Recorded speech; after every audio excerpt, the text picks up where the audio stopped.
15 वर्षापूर्वी पोरगी जर नवऱ्याच्या घरी निघली तर आई तिला सांगत होती पोटभर खायचं आणि दणकून काम करायचं. तक्रार आली तर तू येईन मी येईन. आता ह्याच 5-6 वर्षापासून आई डायरेक्ट सांगती एखादा महिना पाय सगळ्यांचा अंदाज घेऊन ये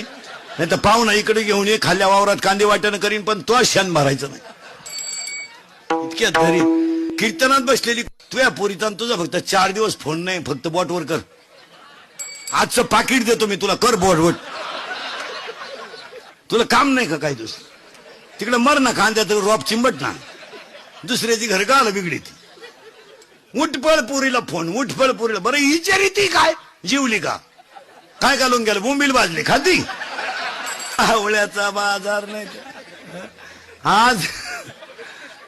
आजपासून जर महिला मंडळ पुरीच्या घरी डोकं लावलं तू काय शेवय लिहून घे दिवाळी खात नाही तू ले कसं